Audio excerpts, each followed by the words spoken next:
Hola, muy buenas a todos y a todas, bienvenidos y bienvenidas a otro encuentro más. El día de hoy, y siguiendo con nuestra lectura, vamos a continuar con el capítulo 1 de Terapia para resolver problemas de Jay Haley. Así que empecemos. ¿Cómo escuchar la exposición del problema? La familia puede describir su problema como algo desasuado o rutinario. Mientras lo escuchamos, el terapeuta debe hacer ciertas cosas y abstenerse a hacer otras. El terapeuta no hará ninguna interpretación o comentario para ayudar al individuo a ver el problema bajo una perspectiva diferente. Debe aceptar simplemente lo que le dicen, aunque también puede inquirir sobre el punto que le parezca confuso. También le está permitido repetir una declaración con sus propias palabras para ver si lo ha comprendido. Esto lo conocemos como reflejo. Pero nunca para ayudar a su interlocutor a descubrir algo. En esta etapa, el terapeuta no debe brindar su consejo aunque se lo pidan, en cuyo caso responderá aproximadamente así: necesito saber más sobre la situación antes de estar en condiciones de decir qué podría hacerse. Nunca debe preguntarle a alguien cómo se siente con respecto a algo, sino se limitará a recoger hechos y opiniones. Adoptará una actitud de más servicial interés, sin distraerse con cosas realmente ajenas a la cuestión de por qué ha venido a verlo esa familia. Mientras escucha a una persona, el terapeuta debe alentarla a hablar y allanarle en lo posible la tarea, teniendo en cuenta que algunas son de por sí locuaces, en tanto que otras les es difícil expresarse. Si alguien interrumpe a su interlocutor, el terapeuta no intervendrá de inmediato, lo dejará hablar un poco para observar brevemente la índole de la interrupción y luego terciarizará para reanudar el diálogo original, pudiendo advertirle a la otra persona que ya le llegará el turno. Todos deben tener oportunidad de manifestarse.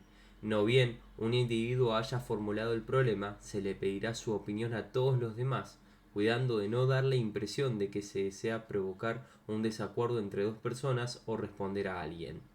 El terapeuta solo quiere conocer la opinión de cada entrevistado. En caso de producirse desavenencias, no se le dará importancia, pudiendo volver sobre el particular más adelante.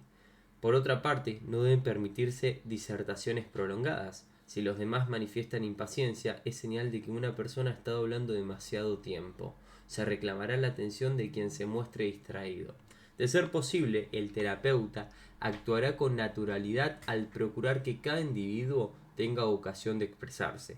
El comentario de una persona acerca de otra puede impulsarlo naturalmente a interpelar al eludido. Empero, en esta etapa de la entrevista, el terapeuta no deberá dirigirse a alguien que ya haya hablado, sino que pasará a un tercero. El diálogo entre dos personas no es recomendable en esta etapa. El terapeuta desea ingresar al universo de la familia para así comprender a sus integrantes, pero, al mismo tiempo, quiere introducir los suficientes cambios en su conducta como para que la entrevista pueda continuar de un modo metódico y ordenado. Si es una familia lerda, el terapeuta deberá obrar despacio. Si se desenvuelve con prontitud, se amoldará a ese ritmo. Si uno de los padres interrumpe reiteradamente a los demás, el terapeuta debe intervenir para que todos puedan expresar una opinión. Además de cuidar que todos hablen, deberá dirigir la situación, pues si la familia toma las riendas, seguirá conduciéndose tal como lo ha hecho en el pasado y no habrá cambio. Si el terapeuta escucha solamente a uno de los padres y le permite entrometerse cada vez que otro habla, estará expresando con esto que para él solo tiene importancia cuanto diga ese padre o madre. Por eso deberá persuadir a los demás de que se manifiesten en su opinión, tratándolos con el mismo respeto. Al impedir que un padre o madre demasiado locuaz monopolice la conversación, el terapeuta lo está ayudando en verdad, pues debe evitar que la familia continúe obrando de un modo que siempre fracasó en el pasado. A veces, el niño problema se muestra reacio a hablar, especialmente luego de que sus padres han descrito su mala conducta. El terapeuta se mostrará persuasivo para sacarlo de su silencio y quizás hasta tendrá que ir a sentarse a su lado. Por lo general, lo mejor es dejarlo para el final, ya que el niño problema suele estar más dispuesto a expresar su opinión una vez que sus hermanos y hermanas han dado las suyas.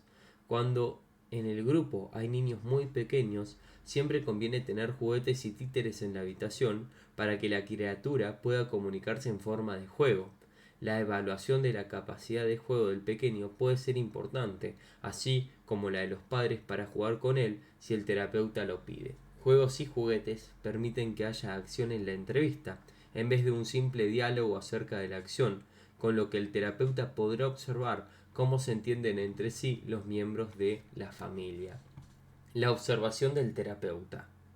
Mientras inquiere sobre el problema y estimula a la gente a que hable, el terapeuta debe observar cómo actúa y qué dice cada uno de los entrevistados sin comunicar jamás a estos sus observaciones. Observará, por ejemplo, si la persona que está hablando sobre el problema finge ser amable, pero en realidad está enojada, si se refiere a un niño como si fuera un objeto en vez de una persona, si le preocupa lo que pensará el niño o los demás de sus comentarios, etc. Se fijará especialmente si una persona expone el problema como si ya hubiera dicho lo mismo muchas veces o si lo está describiendo por primera vez. Es importante saber si la familia ha estado sometida antes a tratamiento. La manera de hablar de los participantes revelará si creen que el terapeuta podrá hacer algo por ellos o si han venido simplemente por obligación y sin esperanza alguna. Notará a quién achacan el problema, pues es muy distinto que un padre culpe al niño que se culpe a sí misma o que haga responsables a otros, por ejemplo a parientes que no están presentes en la entrevista o incluso a la escuela. El terapeuta querrá detectar el grado de facilidad con lo que los miembros de la familia aceptan la responsabilidad del problema, ya que en última instancia requerirá que la asuman unánimemente para poder resolverlo. Mientras alguien habla, el terapeuta observará las reacciones de los demás. Su comportamiento le revelará si concuerdan o discrepan con lo que se dice, si ya están aburridos de oír las mismas cosas, si es cómplice o les complace ver cómo acusan al niño, etc. La observación de sus reacciones ayudará al terapeuta a decidir la forma en que éste les hablará. Reparará especialmente en la reacción del niño problema, turbación, aburrimiento, excesiva indiferencia, etc. Como deberá maniobrar las desvanencias entre los padres. Observará el mando mientras habla la esposa y viceversa. Cuanto mayores sean el interés y participación de quienes escuchan, cuanto más los irrite y perturbe lo que se dice, tanto mayor será la probabilidad de que en esa familia se encuentre en un estado de crisis, lo cual implica inestabilidad. Por el contrario, cuanto más calma e indiferencia demuestren, más probable será que la situación familiar sea razonablemente estable y por lo tanto quizás difícil de cambiar. Siempre que escuche a la gente conversar sobre el problema, el terapeuta tendrá en cuenta que no solo le están contando hechos y opiniones, sino que también están diciéndoles de un modo indirecto ciertas cosas que no pueden expresarse abiertamente. Estos mensajes indirectos son particularmente evidentes cuando los padres describen el problema de su hijo. Así, el terapeuta puede interpretar los comentarios que haga la madre sobre el niño como declaraciones acerca de éste y también acerca de su marido y su matrimonio.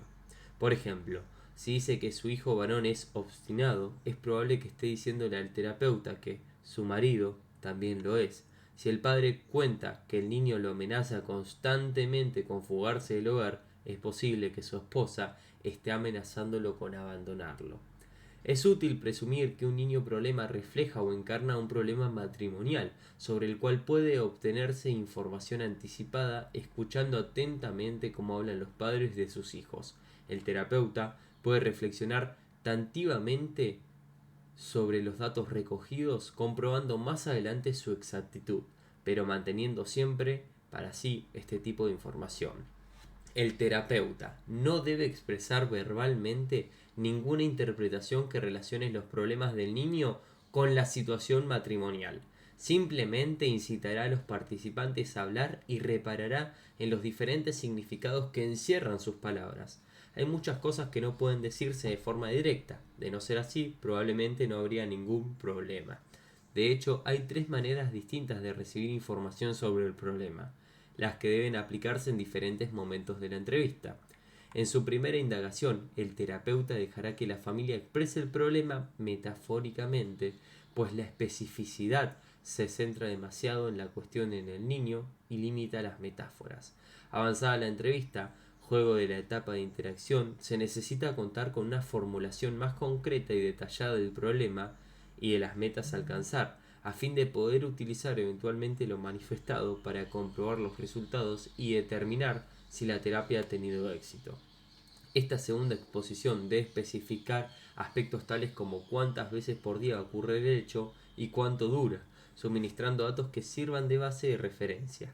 En tercer lugar, hacia el final de la entrevista y en relación con el paso anterior, el terapeuta pedirá que le resuman la cuestión y definan los cambios deseados. Concretamente, ¿cuáles son las metas que desearía alcanzar la familia?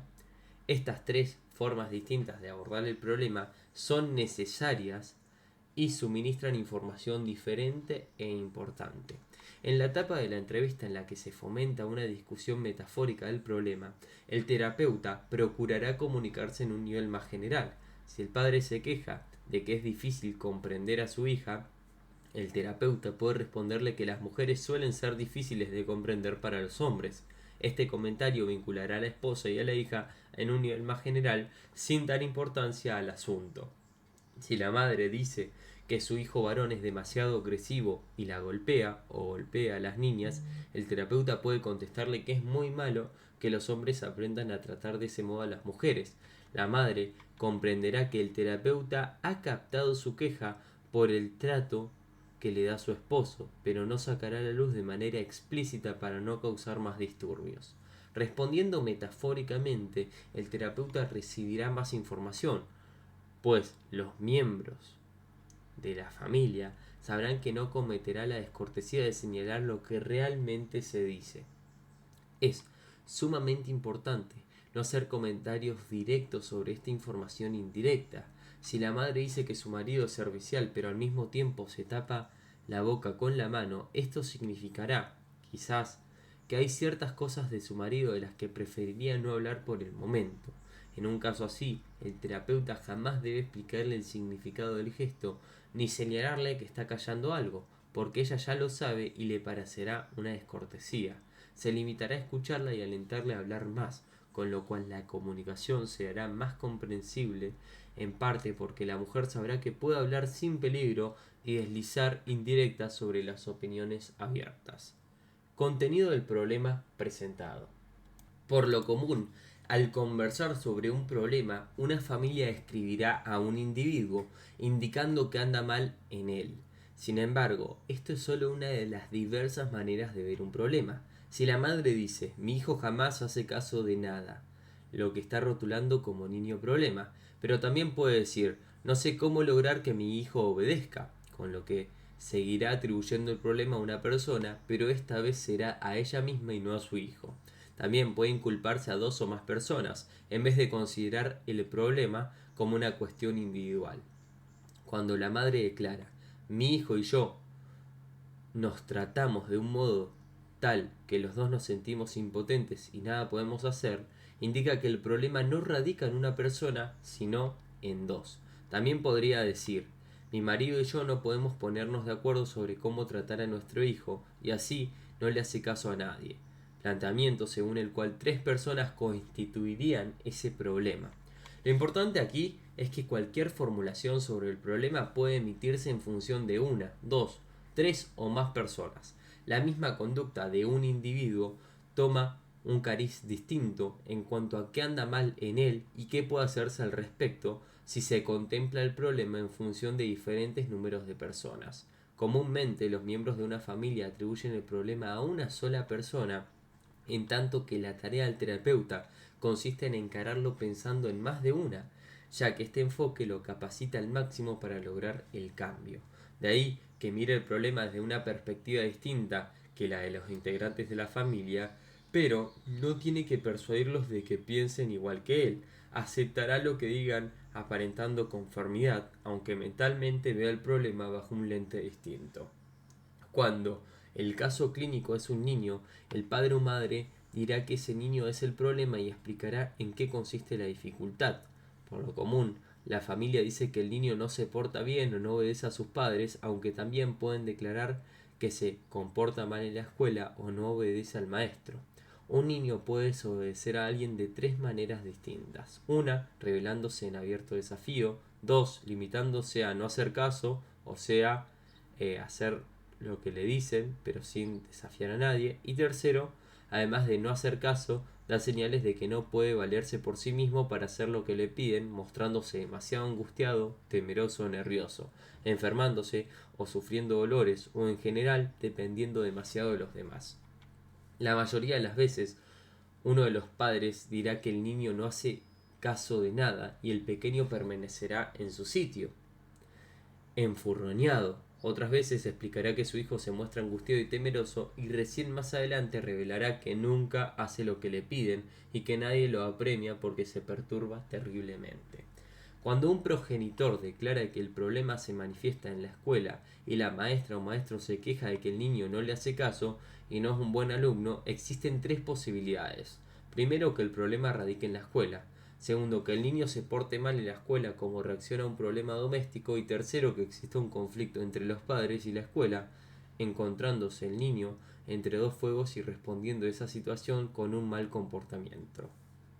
Entre las faltas que se acusa al niño pueden figurar no hacer nunca lo que dicen, mentir, engañar y hacer trampas, robar, orinar en la cama, pelearse con sus hermanos, etc.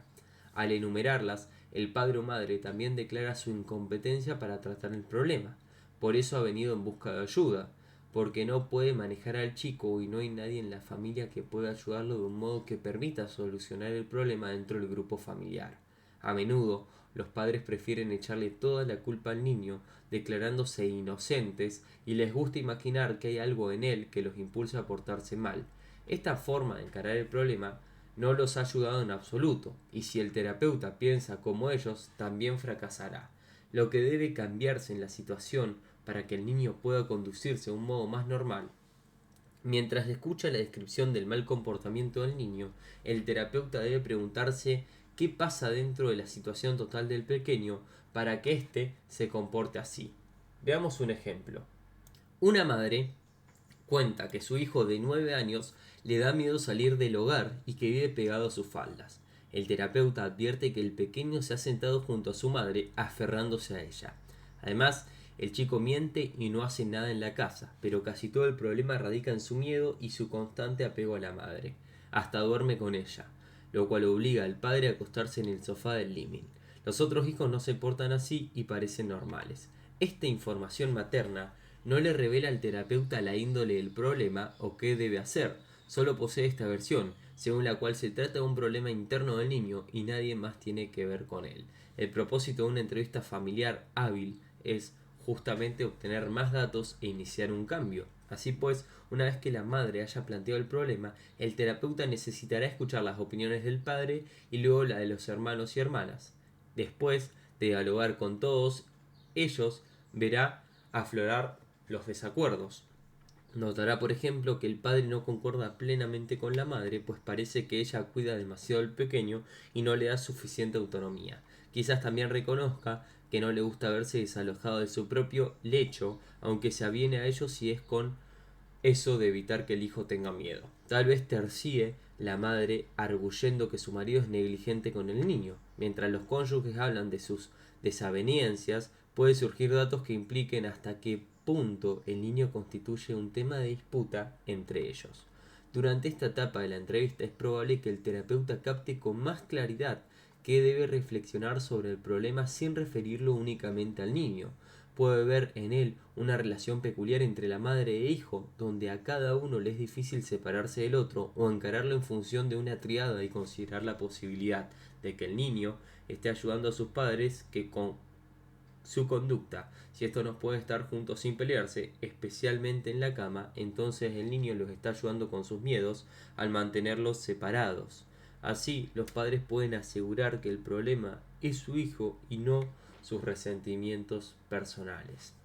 Al recoger información, el terapeuta debe averiguar si el temor del niño a salir del hogar no obedece en parte a que viven en un vecindario malo o que la calle es realmente peligrosa.